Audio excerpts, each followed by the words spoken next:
Hello and welcome to the Real Gary Tussey Podcast, where we talk about anything and everything that could ever amount to anything or everything to anybody and everybody who ever intends to amount to something.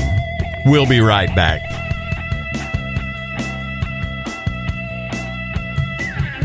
Welcome to this edition of the Real Gary Tussey Podcast. I'm your host, Gary Tussey. Our Facebook live feed is with us today. We've got our real cams fired up, Sony 4K4, Sony 4K1 with the filter on it. That one's got a filter. And when you see it in post-production, maybe if I didn't tell you, you wouldn't know. But that's for the lovely and talented Julie. She wants a filter. I don't. Maybe you want me to have a filter when I'm doing this, but I don't need a filter. I don't care. But I don't take it off just for me. I just leave it on there. You know, we're talking about music. We're producing this podcast on a Thursday, and every Thursday and Friday we talk about music, something about my music path. I encourage our listeners on live Facebook to phone in if they care to, and we talk about, you know, whatever is really sparking an interest for that moment when we're talking about these things. And I keep my journal with me all the time, and podcasters, you can't see it,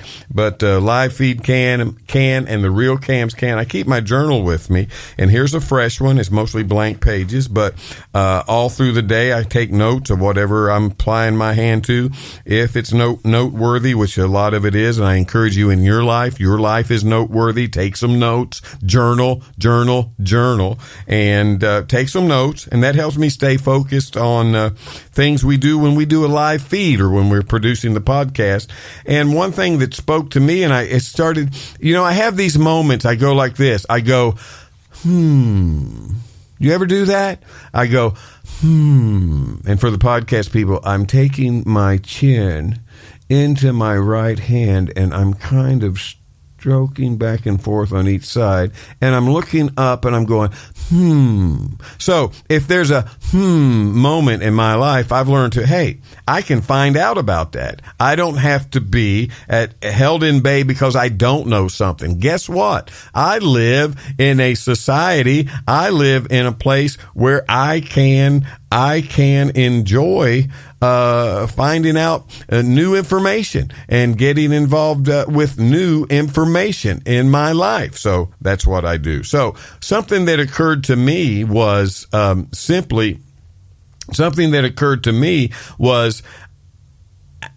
music, and what we like about music is what does it say about us? What does it speak about us? What does it say to us or about us? And so I dove into that with some pulling up some things here online that I thought were very, very informative for what we're doing. On the last podcast, we talked about these things. I pulled up a site, and it's the site is Loop, and they sell headphones and earbuds, really, really great products.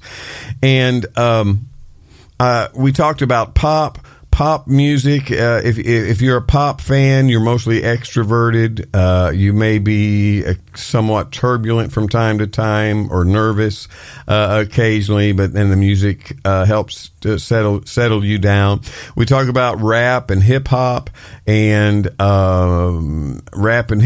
a fan of hip hop music, you've proven to be outgoing and an extrovert. Rock music, you're intuitive. You're always contemplating future possibilities.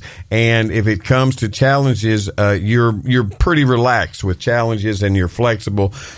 And you have a high sense of flexibility in your life. You also, there are different kinds of rock. So I think it bears repeating to read this again. Of course, there are quite a few different kinds of rock. If you're a fan of classics, chances are you're a hard worker, at ease with yourself, and you love nostalgic vibes. Not being a fan of classics could be regarded a felony in this. That's just a commentary there. But the classics are the bomb, aren't they? They've brought us to where we are now. On the other hand, indie rock enthusiasts, I really thought this was interesting.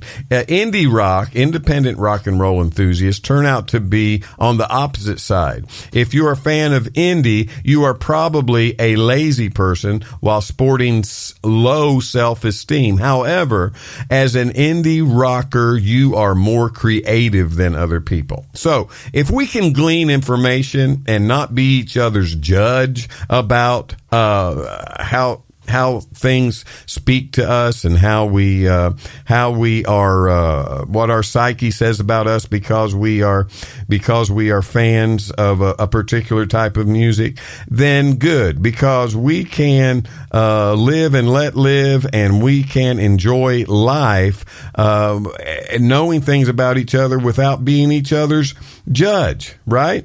And that's critical. So we're going to go on here talking. Hey guys, I had an emergency there for a minute. I lost my live feed, and now I got it back. I lost my live feed on my monitor, so here we got it back. So good. You got to roll with it. I eat adversity for breakfast while it's crunchy, so we can handle this, right? So I don't. That's a good question, and I read this, and I don't know what it says about bluegrass. We got questions pouring in, but I do know we're going to get to country here in a minute, and I on some of these they didn't even bother, and I read several, or let me say it like this: skimmed through and read the highlights on some of these, and then I landed on this one to share with you today. And you can find these online, and I encourage you to do that. You can find these on Google searches. There's a lot of them out there. What your favorite music, what it says about you.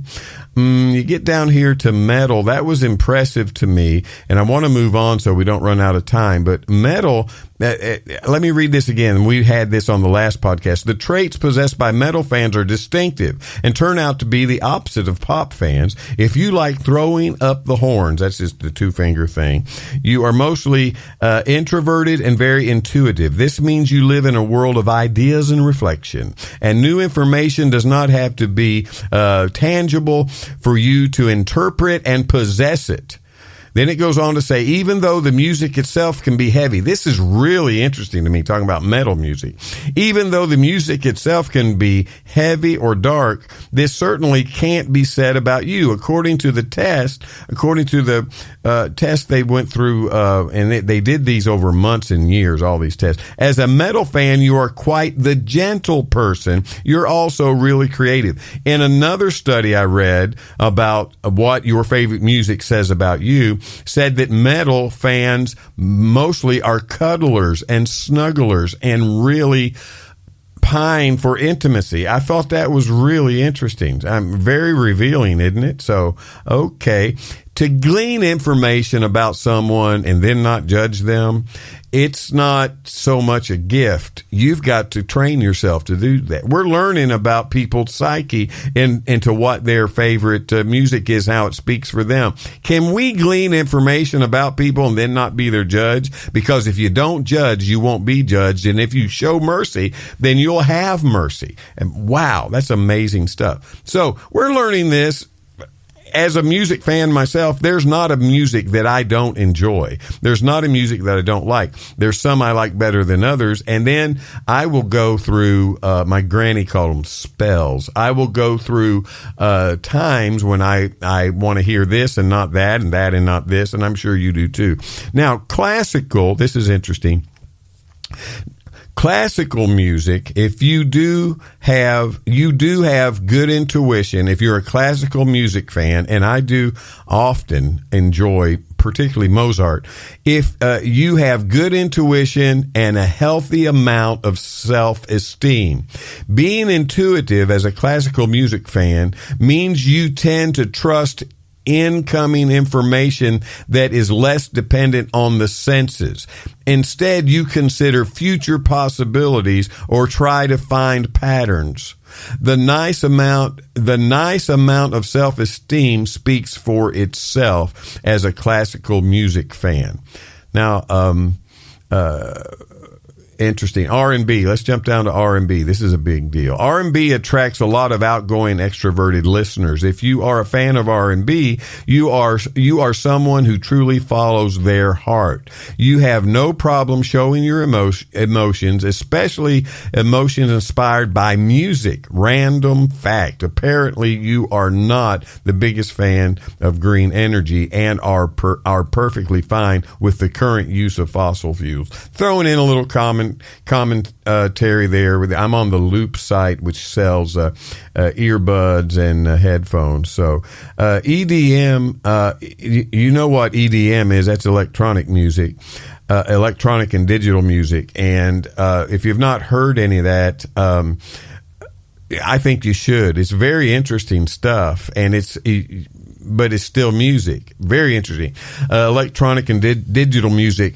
EDM spans a wide range of genres, but there's a few different traits that appear amongst fans of all kinds of EDM. Fans of electronic dance music are outgoing and social. This should not be a surprise because it is dance music, and although some people dance alone, if I ever dance, it's alone. I'm going to tell you that right now.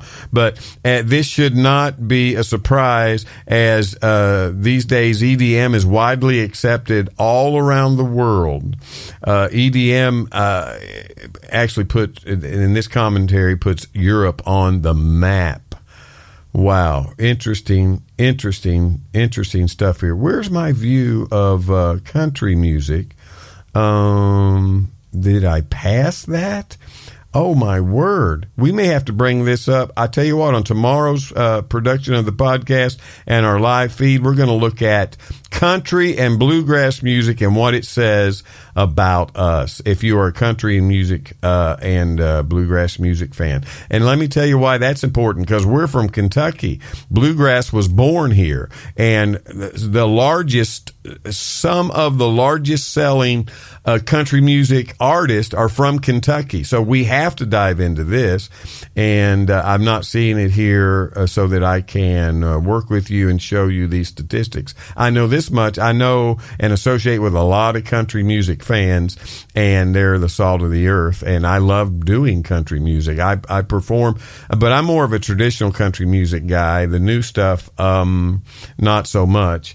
And bluegrass, it shows a very, very high order of talent to be able to do it. So we're going to talk about that on the next podcast, and we're producing that on tomorrow's live feed, so don't miss out on that. We're just about out of time on today's program, so we'll take it up on tomorrow. You know what I have noticed about country music that is really, really refreshing to me, and that is the storytellingest music I think that you will ever find. Always telling a story, and not so much with rock and roll or blues or R&B, but country is always telling somebody's story, and I really, really appreciate it. Country music is very reflective, and bluegrass as well. We're going to talk about that on our next podcast, so don't miss Real Gary Tussey podcast and Real Gary Tussey Live. I'm excited about you seeing our logo, and hopefully I'll have it up tomorrow where you can see our logo for the podcast. We're out of time today,